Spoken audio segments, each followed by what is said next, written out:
la Champion Family, c'est la HM, donc j'espère que vous allez bien de votre côté. Je regarde, Néphélia n'est pas là, donc du coup on va reprendre à l'ancienne. Dis donc, Ah, depuis quand on fait ça moi encore? rappelle-toi qui c'est qui les avait fait depuis le début. C'est moi et pour une fois j'avais envie de prendre le contrôle. Mauvaise réponse. Je le faisais tout seul avant, où j'ai invité Rodi, j'ai invité Max, et c'est tout. J'ai pas invité quelqu'un d'autre. Prochaine fois, faudrait que j'invite mon pote Jerry, tiens. Alors, les pronostics de Payback. Est-ce que tu attends ce show? Plus ou moins. Plus ou moins. Alors, au niveau des titres qui vont pas être défendus, Gunther va pas défendre son titre intercontinental. Les championnes par équipe féminine, on sait pas ce que ça donne, parce que Sonya Deville est blessée. Io Sky, elle avait défendu son titre la semaine dernière. Ouais, hommage à Bray Wyatt. Et Roman Reigns, on n'en sait pas plus pour l'instant, parce que SmackDown est diffusé cette nuit. Au moment où on tourne la vidéo, je le précise, parce que la vidéo risque de sortir demain. Alors, on va voir les pronos. Donc pour l'instant, 6 matchs annoncés. Alors, le match, un steel cage match pour le titre poids lourd, match pour le titre poids lourd féminin, match pour le titre des États-Unis, match simple et Steel City Street Fight pour les titres par équipe Raw et SmackDown. Est-ce qu'on peut faire un par un, une fois moi, une fois toi, comme la dernière fois? Bien sûr. Je peux commencer? Vas-y. Le premier match, c'est Becky Lynch contre Trish Stratus pour Steel Cage match. Un match en cage, tout simplement. Pour vous expliquer, Chouchou m'a expliqué, l'une d'elles doit s'échapper de la cage. Alors, l'une d'elles doit s'échapper de la cage et dans le cas exceptionnel, elles peuvent faire le tomber. Mais ça, c'est arrivé très très très rarement. Je crois que c'est à partir des triples menaces qu'on peut faire le tomber et faire abandonner dans la cage. Mais si c'est un match solo, 1 contre 1, du coup, on peut s'échapper de la cage. On s'évade par le haut ou par la porte. Donc, de mon aussi. Je dirais Becky qui va gagner parce qu'elle veut mettre fin à cette rivalité. Je pense que ça risque d'être la fin de la rivalité, mais est-ce que Lita va pas intervenir en faveur de Trish Stratus? Oh oui, Lita n'a pas pensé. C'est ça la question. La Hall of Flamer. Ouais. Petite anecdote que j'ai appris, c'était une ancienne compagnon de Edge qui malheureusement Edge il a pris sa retraite. Pour de bon. Alors, Edge, pour l'instant, on n'en sait pas plus depuis son match avec Sheamus. Donc, pour l'instant, on n'en sait pas. Il y a encore des matchs ou contrats, mais je crois que c'est des live events. Mais encore une fois, pour l'instant, on n'en sait rien. Et concernant Lita et Edge, oui, ça date de 2005 parce que, pour vous rappeler l'histoire, Lita sortait avec Matt Hardy, dans la vie réelle, sauf que Lita a trompé Matt Hardy avec Edge dans la vie réelle. Les deux hommes se sont affrontés dans le show, mais sauf que Matt Hardy s'est fait virer dans la vie réelle et du coup il a été rembauché pour faire une rivalité avec Edge, etc., etc. Mais ça c'est 2005-2006, on va pas y revenir, c'est une autre histoire. Sacrée anecdote. Moi je le savais, merci Nixon. Parce que moi, pour dire le catch, ça fait 13 ans que je suis, donc c'est depuis 2010. Mais j'avais vu en 2008, si je me trompe pas l'année, 2008, la retraite de Ric Flair. D'accord. Si je me trompe pas de l'année. C'est à ce moment-là que j'avais commencé le catch, j'avais stoppé et j'ai repris en 2010. D'accord. À toi d'annoncer le deuxième match, alors, je te laisse. Alors déjà, mon pronostic pour Becky, s'il te plaît. Ah oui, pardon. Pour Becky Autriche, je pense Becky Lynch, mais Becky Lynch qui va perdre, mais sous protection. C'est-à-dire qu'elle risque de perdre à cause d'une intervention. Peut-être de Lita, Zoe Stark, j'en sais rien. Peut-être Zoe Stark peut intervenir en entrant par la porte ou en entrant par le haut. C'est déjà arrivé. Normalement, elle n'est pas bannie du match. Zoe Stark. Tu vois qu'elle a été bannie du match? Non. Donc elle peut intervenir. D'accord. Et du coup, voilà tout ce que je peux dire. Moi, je veux voter une victoire de Trish Stratus en conséquence que Becky va être protégée. Je ne sais pas. Après, je ne sais pas. Second match, on va faire la méga star Elena contre Awesome The Miz. Alors, match simple entre les deux. Bon, clairement, Elena était mise en avant. Ouais. Clairement, Elena était mise en avant. Parce que si ta sœur meurt, pas seulement ça, bah, Le Raw. oui, à Raw, Le Raw d'après SummerSlam. Le Raw d'après Ouais, SummerSlam. c'est ça. C'est à ce moment-là. Le Raw d'après SummerSlam. lors de l'émission, il y a Elena qui Faisait un faisait shooting. Et Miz était pas content Non. parce que ça devait être lui. Mais Miz, il a tellement un ego dimensionné. Je vous rassure, c'est son personnage qui est comme ça. Miz a toujours un personnage avec une ego immense. Un fameux A-lister. Mais honnêtement, LA Knight, il grimpe en flèche. Je sais pas pourquoi autant de gens apprécient LA Knight. Moi, perso, j'aime bien parce qu'il me fait rire. Ouais, Moi, il me fait rire. parce que lors de l'émission, c'était... Cette semaine. Ouais, mercredi. Cette semaine. Et il y a The Miz qui est venu en LA Knight. Knight pour se moquer de lui, voilà. Qui te dit qu'Elena il va pas venir en The Miz? Ça serait tellement drôle. C'est déjà arrivé que The Miz se déguise parce que je me souviens de la rivalité entre Miz, Cena, Maryse et Nikki Bella. Miz et Maryse s'étaient déguisés en Cena et Nikki Bella. Et Dean Ambrose, il avait parlé justement à Miz, oui, par rapport au mariage. Sauf que lui venait de se marier à cette époque-là avec Renee Young. Et c'est ça qui est drôle. Ah ouais, c'est Mais vrai. encore une fois, c'est une autre histoire. Ouais. Mais LA Knight, honnêtement, moi j'aime beaucoup ce gars. Quand on pense que il peut être populaire, hein, j'ai peut-être une théorie par rapport à un des matchs après. À toi? Bon, je peux dire n'importe lesquels. Non, t'as pas dit ton prono pour LA Knight. Moi, pour moi, ce serait LA Knight. Yeah. Une victoire d'LA Knight, je le dis comme ça. J'ai presque envie de le mettre le yé comme un gag en fait. Pourquoi pas dans le best-of, ça paraît tellement drôle. Oh oui. Si tu entends cette vidéo. Il regarde pas le catch, lui. Non, mais si tu écoutes. Non, mais Ouais. il découvrira la surprise. Je sais pas quand je vais le mettre, mais j'ai une idée quand je pourrais le mettre là. Oh là là. Yeah. Bon, allez. Match suivant. Je peux dire lequel? Alors, je pense que celui-là et celui-là seraient les deux main events. Donc, dis un des deux.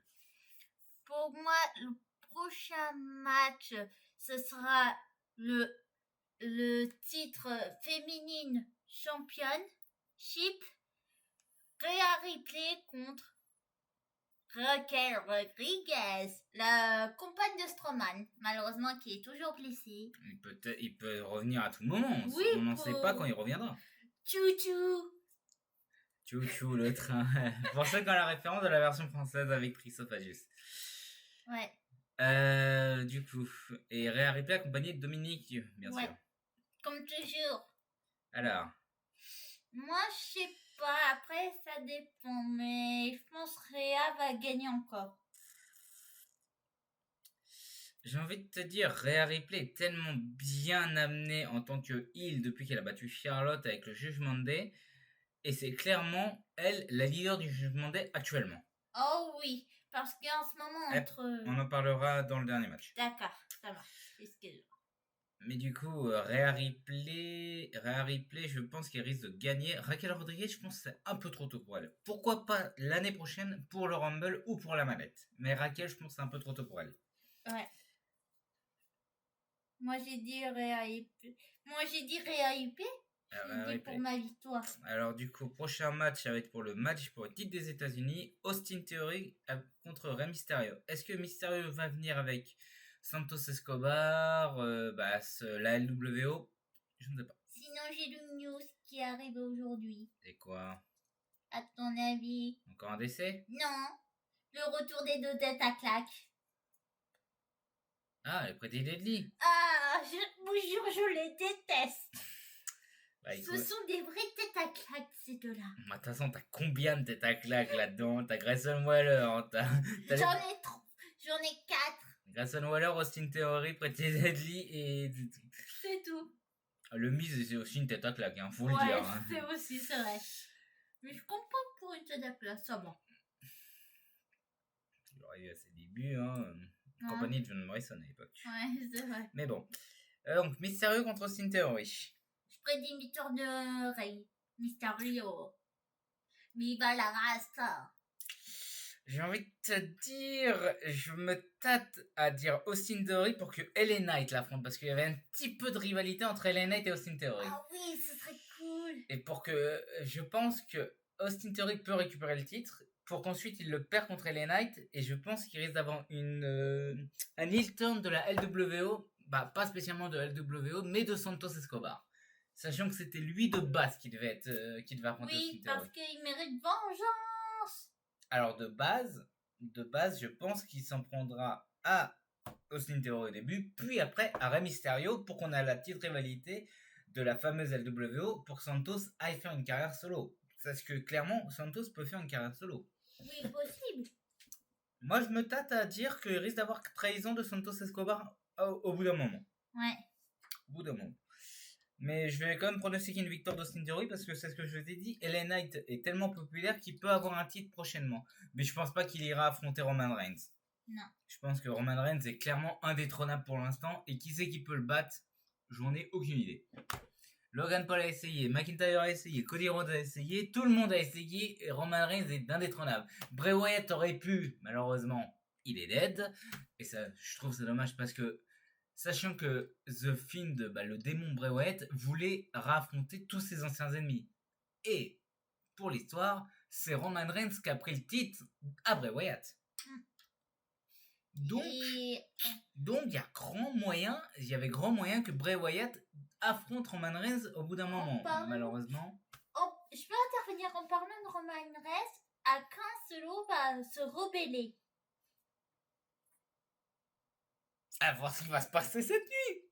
Ouais. Qu'est-ce que tu veux que je te dise? Du coup, voilà, moi, Austin Theory, je pense qu'il peut remporter la victoire. À toi? Le prochain match. Là, on tâte sur les deux main events. Attention. Je pense que celui-là va être le main event, donc il faut mieux que tu fasses celui-là. Ouais. Les Québécois, Sami KO contre le Judgment Day pour une bagarre de rue. Et j'ai presque envie de te dire Kevin et Sami, un roman d'amitié. Elle est pas de moi celle-là, elle est Christophe Ajus. Alors, Steel City Street Fight Match pour le Raw et SmackDown Tag Team Championship. Je vous le dis en anglais, voilà. Kevin Owens et Sami Zayn contre le Judgment Day. A priori, Damian Priest et Finn Balor. C'est ce qui a été noté. C'est ce qui est noté. Mais est-ce que va pas y avoir intervention de JD McDonald contre Damian Priest? Ou est-ce que Damian Priest va pas se faire attaquer pour être remplacé par JD McDonald? Oh, ah oui, on n'a pas pensé. Parce qu'en ce moment, c'est tension en ce moment. Il y a tension avec le Judgment Day. Et je pense que JD McDonald est clairement un futur membre du Judgment Day. Mais est-ce que c'est Damian Priest qui va être viré parce que t'es clairement le leader? Parce que de base, ça aurait dû être Finn Balor, mais Finn Balor a perdu tous ses matchs récemment. Donc, est-ce que Damian Priest va pas être viré pour tenter sa chance contre Rollins pour le titre? Et après, du coup, c'est JD McDonald et Finn Balor qui risquent de battre Kevin Owens et Sami Zayn. Mais en ce moment, c'est une dispute à cause de JD McDonald, mais aussi la manette. Oui, à cause de la manette Money in the Bank, oui. Mais justement, si Damian Priest s'est viré du Judgment Day par JD McDonald, ça pourrait donner un excellent duo avec Finn Balor. Donc, est-ce que la théorie, c'est que Damian Priest ne va pas se faire attaquer par JD McDonald pour qu'il soit remplacé et qu'il remporte les titres? Après, à voir. Il y a moyen, parce que si on réfléchit bien, Rhea Ripley est championne. Dominique est champion. Nord-américain. De NXT, je précise. Damian Priest peut devenir champion du monde poids lourd. Et Damian Priest peut devenir champion du monde par équipe avec Finn Balor. Mais si on enlève Damian Priest et on met JD McDonald, c'est-à-dire que tout le Judgment Day aura les titres. Ouais. Il faut penser à long terme. Oh oui. C'est ça la question que je me tâte. Ouais, mais moi je prédis une victoire de Sami et Kevin Owens. Je pense que je vais prédire la victoire de Sami Zayn et Kevin Owens à cause, encore une fois, d'une intervention de JD McDonald. Parce que je sens que les deux vont encore s'embrouiller et il y a JD McDonald qui va arriver, qui va essayer de calmer les tensions. Rhea Ripley, Dominique vont être là aussi. Pour ceux qui connaissent pas les street matchs, les bagarres de rue, tout est autorisé sans sans disqualification. Tout le monde peut intervenir à tout moment. Bien sûr. Tout le monde peut intervenir à tout moment, bien sûr. Donc c'est ça la question. Ouais. Tout peut arriver. Tout est permis. Tout est permis. Et on fait ensemble le main event. Et enfin, le main event pour le World Heavyweight Championship. Shinsuke Nakamura. Je fais la musique à sa bouche. Hein, contre Seth freaking Rollins. Je vais chercher ton moment. Donc Shinsuke Nakamura contre Seth Rollins, match 5 pour le WWE World Heavyweight Championship, sachant que Nakamura a découvert le point faible de Rollins qui est son dos. Ouais, et ça, il l'a dit en interview, Rollins. Je m'en souviens qu'il l'avait dit en interview. Ça, on était surpris. Moi, je me doutais que c'était par rapport à ça parce qu'il l'a balancé en interview et je pense qu'il a dû vérifier. Ils ont dû se servir de l'interview de Rollins pour le scénario. Ouais. Et en tout, en japonais. Bien sûr. Avec des sous-titres en anglais et traduit en français. Traduit par Christophe Ajus. Mais du coup, ton pronostic? Moi, je dirais la victoire de Shinsuke Nakamura. Je vais pas être d'accord, je vais dire la victoire de Rollins. Rollins a beau être blessé, Nakamura, il a perdu la hype depuis 2018. Malheureusement. Là, il tente de la retrouver un petit peu. Rollins vient d'avoir le titre il y a quelques mois. C'est un peu trop tôt pour qu'il soit enlevé. Après, à voir. À voir. Parce que moi, je pense que Shinsuke va essayer de le briser son dos. Oublie pas que Rollins est un babyface actuel. Il est comme Cody Rhodes, il est tellement apprécié qu'il n'abandonnera pas. Est-ce que le match va pas se finir en match nul? Possible. Pourquoi? Double décompte à l'extérieur, intervention, voire intervention de Damien Priest. Attention. Ah oui. Est-ce que Damien Priest... Oh putain, j'ai une théorie. Ah moi aussi, je devais te le dire. Parce que si Seth freaking Rollins gagne toujours son titre, Damien Priest peut intervenir. Alors oui, mais plutôt une autre question. Est-ce que Damien Priest va pas essayer de nous faire un Rollins s'il va rater? Je sais pas du tout. Mais je vois qu'elle comprend pas ce que je veux dire. Est-ce que Damien Priest va pas nous intervenir en plein match entre Nakamura et Rollins? Pour un triple menace? Pour utiliser un manette pour le triple menace et il va se faire fumer par les deux et du coup, il va se prendre le tombé. On peut utiliser qu'une seule fois la manette? Elle est utilisable qu'une seule fois. D'accord. Rollins avait fait contre Reigns et Lesnar à l'époque en WrestleMania 31 et il avait remporté le titre. Mais est-ce que là, ça va pas se rater? Est-ce qu'ils essayent pas de nous mettre un truc comme ça pour que ça soit raté? À voir, j'ai envie de dire, ça reste un mystère.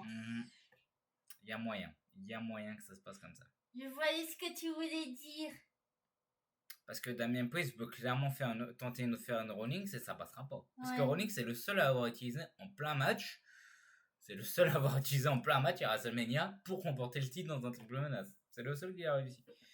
Donc voilà. Voilà pour la hype. Ta hype sur 5 concernant les matchs. 4,5. Oh, dis donc, tu mets le à barre haute. Hein. Moi je mettrais un bon 3,5 quand même. Parce qu'il y a 3,5, je sais pas. T'es pas obligé de suivre mon avis. Pardon, je voulais dire 3. 3 du coup c'est la moyenne. Parce que Becky et Trish, on en a tellement marre qu'on a besoin de faire. Shinsuke Nakamura, c'est le main event, c'est sûr. Raquel et Rhea, ça peut donner un bon match. Mysterio Austin Theory, honnêtement, c'est un match à la ramasse. Elena et The Miz va se faire fumer en 2 minutes. Ouais. Et Kevin Owens et Sami Zayn, j'ai envie de savoir ce qui se passe avec le Judgment Day. Donc il y a quand même du mystère, un peu de hype pour savoir ce qui se passe là-dedans. Ouais. Mais il y a des matchs quand même anecdotiques. Ouais. Voilà. Et la suite, ce sera secret. Notamment les Street Profits avec Bobby Lashley. Je me demande ce qui se passe. Est-ce que ça pourrait pas être la prochaine rivalité si Kevin et Sami conservent les titres? Oh oui, je peux dire. Il y a moyen. Il y a moyen. Il y a le New Day aussi. Qui sont de retour, mais qui reprend doucement. Sauf que le New Day, ils sont en rivalité à moitié avec McIntyre et Riddle et les Vikings derrière. Donc c'est plus de la mid-card. Ouais. Alors que Kevin Owens et Sami Zayn sont plus dans le main event de Raw avec le Judgment Day. Parce que techniquement, le champion de Raw, c'est Rollins, qui est aussi dans le main event avec Nakamura. LA Knight et The Miz, bon, c'est plus de la mid-card. Rhea Ripley, elle fait partie du Judgment Day, donc c'est un peu dans le main event. Et après, les autres, c'est plus... ça se tingue un petit peu, tu vois. Ouais. À voir. Donc, sur ce, on va vous laisser. Ouais. Je pense, Jerry, je passe un message. Si vous voulez voir un fan de catch comme moi, allez voir la chaîne de Jericho HZ. C'est mon pote qui répare en plus des consoles. Allez le soutenir parce que c'est clairement un bon gars. J'ai découvert qu'il était fan de catch. Alors, vous voyez, je connaissais pas tout de mon pote. Mais voilà. La prochaine fois, je tenterai de l'inviter pour un show. Pourquoi pas pour Survivor Series, il faudrait qu'on s'organise ça. Ouais, mais avant, il y a un autre match. Il y a un autre pay-per-view. Oui, alors oui, en octobre, ça va être le pay-per-view de l'Arabie Saoudite. Ouais, de nouveau. De toute façon, techniquement, ils ont 2 shows par an, l'Arabie Saoudite, pendant 10 ans quand ils ont signé. Ouais. Donc, ça, ils ont signé. Quand un pay-per-view en France. J'en sais rien. On n'en sait rien. Bon, sur ce, on vous dit à la prochaine. Ton petit mot de la fin? En tout cas, on vous dit bye bye. Et sur ce, soyez toujours fiers d'être passionnés. Salut à tous!